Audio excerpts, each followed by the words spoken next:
요즘 우리를 둘러싼 우리 주변의 환경들이 너무나 급격하게 변하고 있기 때문에 이런 와중에 우리 그리스도인들은 이 세상에서 어떤 마음으로 어떤 삶을 살아야 하는가, 이런 질문들 아마도 의식 있는 그리스도인이라면 참 많이 하지 않을까 생각이 듭니다. 우리가 살아가는 이 변하는 세상 속에 우리 마음속에 조금이라도 뒤처지면 도태될 것 같은 두려움이 오히려 우리 자신을 잊어버리고 살게 만들지는 않는지요. 끊임없이 연구하고 열심히 살지 않으면 안 된다는 조바심이 어쩌면 오늘 이 시대를 살아가는 대부분의 사람들의 정서가 아닐까 생각이 듭니다. 만약 우리 중에 하는 일이 정확한 상황 판단과 과감한 결단력이 필요한 일이라면 상황은 우리의 삶에 대단히 큰 변수들이 될 것입니다. 하지만 끊임없이 변하는 변수에 따라서만 살아가게 된다면 아마도 그 사람은 결국 자신이 꿈꾸며 자기가 가고자 하는 그 길을 가지 못하지 않을까요? 우리를 둘러싼 환경은 끊임없이 바뀔지라도 우리 안에 가장 중요한 가치는 바뀌면 안 되는 것입니다. 나는 누구이며 무엇을 위해 사는가, 이런 생각들, 어쩌면 우리 인생에 중요한 사명 인식이 없다면 아마도 변하는 상황에 따라 맞추어 살아가느라 정작 가장 소중한 나 자신은 잃어버리고 살아갈 수 있지 않을까요? 이 사명이라고 하니까 너무 거창하게 들릴 수 있을지 모르지만 사실 우리 모두는 각자 몫의 사명을 다 가지고 살아가고 있다고 생각합니다. 예를 들면 부모가 된다는 것, 우리에게 자녀가 주어질 때 그 자녀를 돌보고 또 양육해야 될 그런 사명이 있지 않나요? 교사는 학생들을 올바르게 가르쳐야 할 사명이 있지 않습니까? 만약 우리가 직장인이라면 회사에서 각자에게 부여해 준 각자 몫을 성실하게 감당해야 할 사명이 있을 것입니다. 오늘 저는 말씀을 준비하면서 이런 질문을 저를 포함해 우리 모두에게 한번 던져보고 싶습니다. 여러분은 여러분의 주어진 상황이 여러분의 삶을 지배하고 계십니까? 아니면 상황은 바뀔지라도 여러분 안에 있는 사명이 여러분의 인생을 주관하고 계신가요? 오늘 우리가 읽은 이 본문의 말씀은 바울이 로마로 가는 길에 겪었던 이야기들을 서술하고 있습니다. 바울이 로마까지 가는 그 여정은 결코 순탄하지 않았습니다. 그는 평범하게 편안한 여행을 즐기고 있는 것이 아니라 죄수의 신분으로 로마 군인들에게 이끌려가는 그런 신세였습니다. 예루살렘에서부터 바울을 암살하려고 하는 사람들의 음모를 피해서 바울은 얼마든지 스스로 자신의 무죄를 증명하고 자유인으로 풀려날 수 있었지만, 그러나 그곳에서 내가 가이사에게 정당한 재판을 받고 싶다 요청함으로 스스로 죄수의 신분으로 이 로마까지 가게 된 것입니다. 어떤 의미에서 안전을 위해 자유를 잃어버린 셈이 아닐까요? 또 바울을 로마로 호송하는 배가 우리가 지난주와 지지난주에 살펴본 것처럼 중간에 유라굴로라고 하는 태풍을 만나서 죽을 고비를 넘겨야 했습니다. 그리고 오늘 본문에서는 이미 폭풍도 겪고 또 타고 온 배도 파산한 채 간신히 생명을 건져 섬에 도착했는데 이제 그 추위를 피하기 위해서 불을 피우다가 그곳에서 독사에 물리는 그런 기가 막힌 일을 당한 것입니다. 누가 봐도 이런 상황을 볼 때 이 바울은 어떤 의미에서 참 재수 없는 사람, 뭔가 큰 죄를 지어 끊임없이 벌을 받는 것처럼 그렇게 보이지 않나요? 적어도 오늘 성경에서 섬마을 사람들이 독사에 물려 죽을 줄 알았던 바울을 향해 가졌던 생각이었습니다. 그런데 사람들의 이 일반적인 상식을 뒤집는 일이 바로 그 뒤에 일어났습니다. 독사에 물린 바울이 이 몸이 붓지도 않고 또 고통스러워하지도 않고 죽지도 않고 멀쩡하게 살아있는 것입니다. 일반적인 상식이 바울에게는 통하지 않았습니다. 어떻게 이런 일이 일어날 수 있을까요? 예수님은 지상 사명을 마지막 부활하시고 제자들에게 당부하시면서 남기신 말씀 가운데 이 마가복음 마지막 부분에 이런 말씀을 하셨습니다. 마가복음 16장 17절로 18절 말씀인데 한번 같이 읽어볼까요? 믿는 자들에게는 이런 표적이 따르리니 곧 그들이 내 이름으로 귀신을 쫓아내며 새 방언을 말하며 뱀을 집어 올리며 무슨 독을 마실지라도 해를 받지 아니하며 병든 사람에게 손을 얹은즉 나으리라 하시더라. 아멘. 오늘 이 18절의 상황이 마치 예수님이 말씀하신 그대로 바울에게 나타나는 것처럼 보이지 않나요? 뱀을 독사에게 물렸지만 그러나 해를 당치 않았습니다. 그리고 그 뒤에 보블리오의 아버지와 또 그 섬마을 사람들, 병든 사람들이 바울에게 찾아왔을 때 그들에게 손을 얹어 안수한즉 병에서 고침을 받았다고 말하고 있지 않나요? 아마도 사도행전의 기록자 누가는 예수님의 말씀대로 복음 전할 사명으로 로마로 가던 바울에게서 이런 기적들이 나타났다는 것을 기록하고 또 우리에게 알려주고자 하는 것 아닐까요? 바울에게서 로마로 가는 길은 마치 예수님이 예루살렘으로 가셨던 것처럼 사명을 마치기 위해 가는 여정이었습니다. 예루살렘으로 가는 길을 말리려던 사람들에게 바울은 자신의 사명을 아주 간단하지만 분명하게 이렇게 이미 말한 바 있습니다. 사도행전 20장 24절 말씀입니다. 내가 달려갈 길과 주 예수께 받은 사명 곧 하나님의 은혜의 복음을 증언하는 일을 마치려 하면은 나의 생명조차 조금도 귀한 것으로 여기지 아니하노라. 무슨 말인가요? 사도 바울은 자신의 생명보다 더 소중한 가치가 자기에게 있는데 그것은 하나님의 은혜의 복음을 증언하는 일, 이 일을 마치는 것이라고 말하고 있습니다. 우리가 바울의 삶을 존경하고 동경하는 것은 그의 삶에서 보통 사람들과 다른 그런 가치를 발견할 수 있기 때문입니다. 우리는 단지 우리 자신의 행복을 추구하기에도 분주한데 바울은 자신의 행복과 생명까지 버리면서 왜 그토록 로마로 가고자 했을까요? 저는 오늘 말씀을 묵상하면서 바울이 로마로 가는 길이 그의 사명을 완수하는 길로 보였습니다. 만약 우리 각자에게도 어떤 사명이 있다면 단지 상황에 끌려가는 인생이 아니라 바울과 같이 내가 마땅히 가야 할 길을 가야 한다면 오늘 본문을 통해서 우리 각자에게 들려주시는 성령님의 음성을 저 여러분이 듣게 되기를 소망합니다. 바울이 로마로 가는 길에 겪었던 오늘 말씀을 통해서 우리 각자에게가 사명의 길을 가야 할 때 잊지 말아야 할 것은 무엇인지 두 가지로 함께 살펴보고 싶습니다. 첫 번째로 사명자는 내가 누구인지를 잊지 말아야 합니다. 저는 말씀을 잠잠히 묵상하면서 바울은 정말 역시 바울이다 라는 이런 생각이 들었습니다. 무슨 말이냐면 이 바울이 이 신분이 바뀌지 않았나요? 비록 죄수의 신분으로 지금 로마로 압송되어 가는 길이지만 말씀을 보면 어느 곳에서도 바울이 죄수로서의 모습이라기보다 하나님의 종으로서의 그런 모습이 잘 보여지지 않나요? 몸은 비록 옷은 죄수복을 입고 성경에 기록되어 있지 않았지만 야외에 죄수가 풀렸기 때문에 아마도 사슬을 차고 있지 않았을까요? 그럼에도 불구하고 바울은 하나님의 종으로서 자기의 인식이 분명했기 때문에 가는 곳마다 예수의 이름으로 안수하고 축복하며 또 병든 자를 고치는 그 복음의 증인의 역할을 감당했다는 것입니다. 우리는 사실 내가 어떤 옷을 입고 또 어떤 차를 타고 어떤 집에 사느냐 하는 것으로 자신을 규정짓고 싶은 그런 마음들이 있지 않으신가요? 그러나 사랑하는 성도 여러분, 우리가 입은 옷이, 우리가 타고 다니는 차가, 우리가 살고 있는 집이 결코 우리 자신을 규정할 수 없다는 사실을 깨닫게 되기를 바랍니다. 바울은 비록 죄수복을 입었지만 바울은 죄인이 아니라 하나님의 종이었습니다. 1절로 10절의 바울의 모습을 보면 배 안의 사람들이 바울에 대한 인식이 바뀌지 않았나요?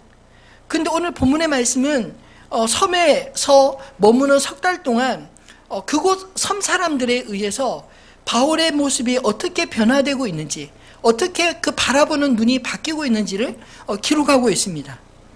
처음에 아마 이 섬 사람들은 바울이 그의 입은 복장과 행색을 보고 죄수라고 생각했을 것입니다. 그렇기 때문에 뒤에 다른 사람들을 위해서 불을 떼는 일에 이 마른 장작을 갖다가 옮겨서 불을 떼는 것도 역시 바울의 몫이었고, 그리고 그 나무 사이에서 나온 독사에 물렸을 때 사람들이 어떤 생각을 먼저 떠올렸나요? 죄수복을 입은 저 죄인이 얼마나 죄를 많이 지었기에 이 태풍에서 살아남아서 요행으로 살아난 줄 알았더니 이곳에서 이 독사에 물려 죽는구나. 그가 분명히 큰 죄인, 오늘 성경에는 살인자였을 것이다. 이렇게 말하고 있지 않나요? 그런데 그들이 상식을 뛰어넘어 독사에 물렸는데도 죽지 않자 그들의 생각은 반대로 바뀌었습니다. 이제는 살인자에서 신이라 이렇게 부르지 않나요? 그 뒤에 바울이 그리스도의 이름으로 안수하며 병든 자를 고쳐주고 또 그들에게 복음을 전했을 때 비로소 그들은 하나님의 종으로서의 바울을 다시 보기 시작했을 것입니다. 여러분, 그동안 바울 자신이 바뀌었나요? 아닙니다. 바울은 똑같았습니다. 그런데 바울을 바라보는 사람들의 인식이 점점 바뀌고 있는 것이 보이지 않나요?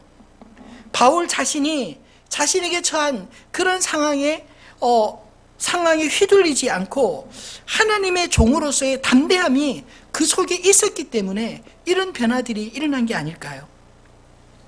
바울은 이처럼 상황에 따라 자신이 바뀌는 그런 인생을 산 게 아니라 자신을 둘러싼 그 상황들조차 변화시키는 그런 사람이었던 것을 깨닫게 됩니다.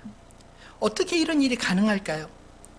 내가 누구인지 알고 있지 않아야 나를 둘러싼 환경들이 아무리 바뀐다 할지라도, 상황이 아무리 바뀐다 할지라도 그 속에서 우리가 휘둘리지 않을 수 있다는 것입니다.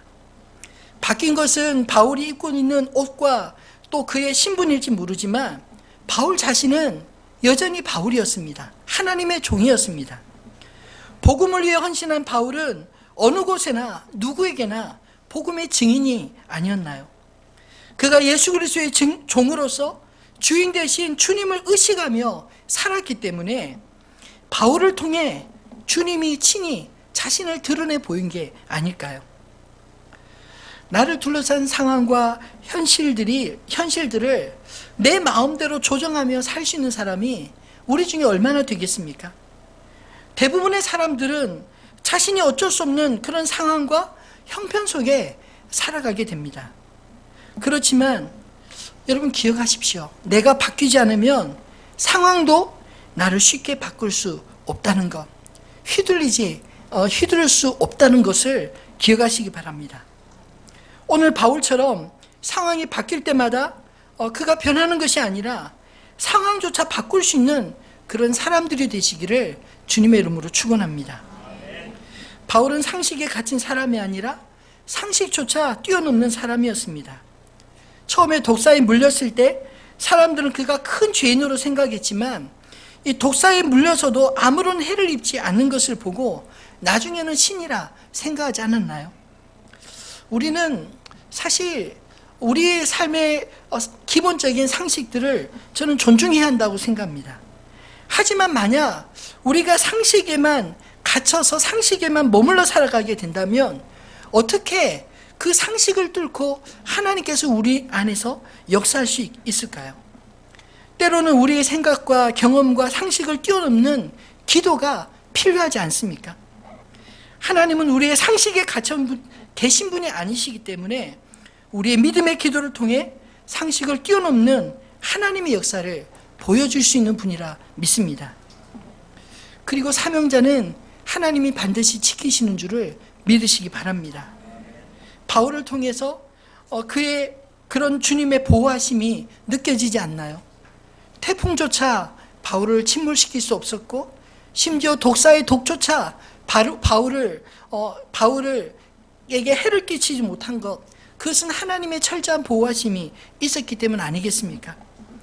만약 하나님이 나를 통해 이루고자 하시는 그의 뜻이 있으시다면 그 뜻을 따라 살아가게 될 때 주의 보호와 인도하심이 있다는 것을 믿으시기를 바랍니다. 바울이 독사에 물려서도 죽지 않은 것은 바울을 향한 하나님의 의지가 어떠한지 바울 자신에게 분명히 보여주신 것 아니었을까요? 우리가 주의 일을 할 때 저는 이런 은혜들을 경험하게 되어질 줄 믿습니다. 주님이 기뻐하시는 사명자로서 우리에게 주어진 삶을 담대하게 살아갈 수 있는 저와 여러분 되시기를 주님의 이름으로 축원합니다. 두 번째로 사명자는 나 혼자가 아니라는 사실, 그 사실을 기억해야 될 줄 압니다. 우리는 흔히 사명의 길은 다른 사람과 함께 할 수 없고 혼자 가야 하는 길이라 이렇게 생각하지 않나요? 물론 사명은 그 누구도 대신해 줄 수 없지만 그렇다고 철저히 외톨이가 되어야 한다는 것은 아닙니다. 예수님도 십자가 길을 가실 때 주님의 그 십자가는 그 어느 누구도 제자들조차 대신해 줄 수 없었지만 주님은 홀로 그 십자가 길을 가신 게 아닙니다. 주님의 제자들과 함께 가시며 주님이 왜 그 길을 가야 하는지 알려주시고 또 그 길을 가는 여정에서 제자들에게 자기 자신을 충분하게 분명하게 보여주시지 않았나요? 제자들 역시 후에 자신의 사명을 쫓아 살아갈 수 있도록 이끄신 것이 바로 이런 여정이었습니다. 마찬가지로 오늘 바울도 자신의 사명의 길, 로마로 가는 그 길을 혼자 가지 않았습니다. 오늘 본문에서 가장 많이 기록된 단어를 찾을 것 같으면 아마 우리라는 단어가 아닐까요? 제가 살려보니까 무려 9번이나 반복적으로 우리라는 단어를 쓰고 있습니다. 이 우리라는 단어 속에는 바울과 로마서를 사도행전을 기록한 이 누가와 바울 그리고 아리스타고 적어도 이 세 사람을 포함한 우리일 것입니다. 이 바울이 로마로 향할 때부터 함께했던 아리스타와 누가는 이 바울이 로마로 가는 여정에서 겪었던 모든 일에 증인이요 또 함께 그 일을 몸소 겪었던 사람들이 아닌가요? 그래서 본문 속에 우리라는 단어를 끊임없이 언급하고 있는 것입니다. 또 11절로 15절까지는 멜리데 섬을 떠나서 로마로 가는 길에 경유했던 곳들의 지명을 기록하고 또 그곳에서 만났던 사람들의 이야기도 서술하고 있습니다. 근데 어떻게 소식이 전해졌는지 이 보디올에서도 믿음의 형제들을 만나서 1회를 함께 머물고 또 로마에 도착했을 때 이미 로마 교회가 바울이 오는 소식을 듣고 아비오 광장과 트레이스 타베르네까지 직접 마중 나와 이 바울을 영접했다라고 기록하고 있지 않나요? 바울이 그들을 바라볼 때 어떤 심정이었을까요? 15절은 바울의 심정을 이렇게 이야기하고 있습니다. 그곳 형제들이 우리 소식을 듣고 아비오 광장과 트레이스 타베르네까지 맞으러 오니 바울이 그들을 보고 하나님께 감사하고 담대한 마음을 얻으니라. 사랑하는 성도분, 가는 곳마다 바울을 알고 맞아주는 형제들이 있어서 비록 고난의 길임에도 불구하고 그와 동행해주는 누가와 아리스타와 같은 신실한 동역자들이 있었기 때문에 바울이 그 자신의 사명을 꿋꿋이 완수할 수 있었던 게 아닐까요?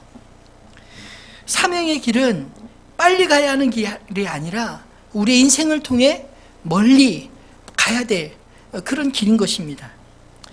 어느 나라 격언인지 정확하게 기억은 나지 않습니다. 아마 아프리카의 어느 부족의 격언이었다고 들은 것 같은데 이런 말을 아마 들어보셨으리라 생각합니다. 빨리 가려면 혼자 가고 멀리 가려면 함께 가라. 여러분, 우리 인생길 빨리 가고 싶으면 걸거지는 사람 없이 그냥 혼자 가면 빨리 갈 수 있습니다. 그런데 빨리가 아니라 멀리 오랜 시간 가야 된다면 혼자서는 너무 외롭고 힘든 것입니다. 함께 가는 사람이 있을 때 그 길을 완주할 수 있는 게 아닐까요? 전도서에도 이와 비슷한 말씀이 있습니다. 전도서 4장 12절 말씀입니다. 한번 같이 읽어볼까요? 한 사람이면 패하겠거니와 두 사람이면 맞설 수 있나니 세겹줄은 쉽게 끊어지지 아니하느니라. 아멘. 여러분, 한 사람이면 쉽게 패할 수 있지만 그냥 처음 먹었던 그 마음도 어느덧 시간이 지나고 환경이 변하면 무뎌지고 또 사라질 수 있지만, 그러나 뜻을 같이 한 두 사람이 맞서면 두 사람이면 능히 맞설 수 있고, 그리고 뜻을 같이 한 세 사람이 함께하면 그 삼겹줄은 쉽게 끊어지지 아니한다. 그 의지를 꺾을 수 없다. 이런 뜻 아닌가요? 하나님께서 우리가 얼마나 연약한 존재인지 아시기 때문에 우리에게 사명을 맡겨주실 때 혼자 가라 말하지 않고 우리에게 좋은 동역자를 붙여주시는 줄 믿으시기를 바랍니다. 제가 하늘빛 우리 교회를 개척하면서 저에게 가장 큰 복이 무엇인가 생각을 해보면 좋은 동역자들을 하나님 만나게 해주신 것이 가장 큰 복이라고 생각합니다. 교회를 개척할 때 아마 저 혼자 개척했다면 오래 가지 못해서 탈진하고 그리고 지금의 이런 아름다운 교회는 아마 상상만 했을 뿐 펼쳐지기 부족했으리라 생각합니다. 근데 개척할 때부터 함께 지금까지 함께 해온 그런 우리 사역자들 또는 우리 믿음의 그 평신도 동역자들이 있고, 또 중간중간 하나님 나라의 확장을 위해서 교회가 꼭 필요한 일이 있을 때마다 하나님께서 교회의 사명을 감당할 수 있도록 또 함께 할 수 있는 좋은 동역자들을 하나님께서 보내주셔서 지금 우리 교회가 감당하는 그 수많은 일들을 할 수 있는 게 아닐까요? 혼자서는 결코 아무리 능력이 많아도 많은 일을 하다가 스스로 번아웃돼서 많은 일을 벌려놓고 아무것도 마치지 못한 채 마무리될지 좀 모릅니다. 그러나 한 사람 한 사람 각자에게 주신 소명을 따라 주님의 이름으로 그 일을 잘 감당할 때 교회라는 공동체를 통해 이 땅에 얼마나 주님 앞에 아름다운 일을 할 수 있는지, 주님의 이름으로 머리 대신 그리스도의 뜻을 행할 수 있는지 분명하게 보여지게 될 줄로 믿습니다. 교회를 그의 몸이라 성경은 말하지 않습니까? 그의 몸이라고 말할 때 머리는 그리스도이십니다. 교회는 머리 대신 그리스도의 뜻과 의지를 몸된 지체들이 연합하여 함께 이루어가는 공동체인 것입니다. 바울이 바울로서 그 사명을 감당할 수 있었던 것은 바울이 그리스도의 몸을 세우기 위해 주님 앞에 부름받은 사명자였기 때문입니다. 그래서 그가 가는 길에 언제나 함께하는 사람들을 붙여주시고 또 함께 감당하게 하시고 또 가는 곳마다 주님의 몸된 교회를 세우도록 하신 게 아닌가요? 어떨 때는 바울을 위해 돕는 자로, 또 어떨 때는 바울을 통해 배우는 제자로 주님은 함께 그 길을 함께하는 동역자들이 가게 하신 것입니다. 우리에게 주신 사명이 어느 것이든지 사랑하는 성도 여러분, 혼자 감당하려 하지 마시고 함께하는 은혜를 배우고 경험하게 되기를 소망합니다.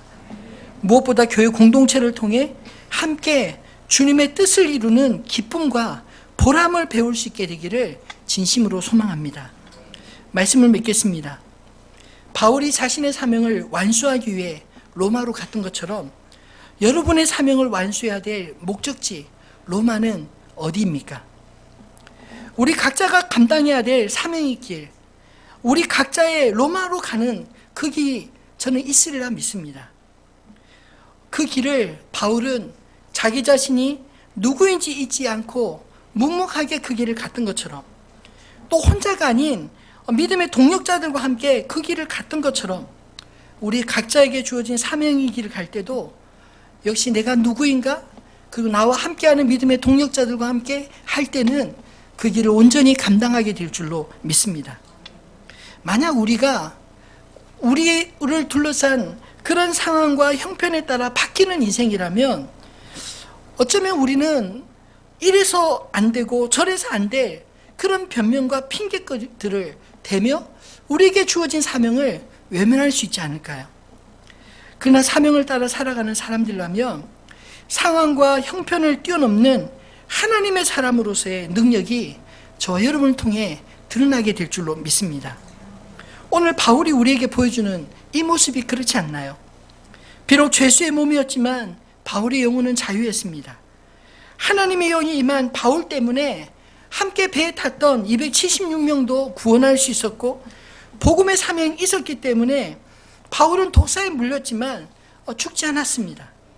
병든 자들을 향한 긍휼함으로 안수할 때 그 지역의 병든 자들이 다 나음을 얻었다고 성경은 기록하고 있지 않나요? 바라기는 저와 여러분의 인생이 상황에 따라 형편에 따라 바뀌는 인생이 아니라 우리가 하나님 앞에 변함없는 하나님의 사람으로서 우리 주변의 상황조차 형편조차 바꿀 수 있는 그런 인생들이 되시기를 주님의 이름으로 축원합니다. 어떻게 가능할 수 있다고요? 내가 하나님의 사람인 것을 잊지 않을 때. 어떻게 가능할 수 있다고요? 내가 혼자라는 아니라는 사실을 알고 믿음의 동역자들과 함께하는 할 줄 알게 될 때, 비록 내가 스스로 지쳐서 쓰러지려 할 때 나를 붙들어주는 사람이 있다면 내가 그 길을 넉넉히 갈 수 있지 않겠습니까? 또 누군가 힘들어 넘어질 때 또 그를 부축하여 또 함께 그 길을 갈 수 있지 않을까요? 오늘 저와 여러분을 통해서 하나님의 꿈, 우리 각자에게 주신 하나님의 소망이 저와 여러분의 인생을 통해 이루어지게 되기를 주님의 이름으로 축원합니다. 오늘 주신 이 말씀을 기억하면서 우리들의 찬양 280장 함께 찬양하겠습니다.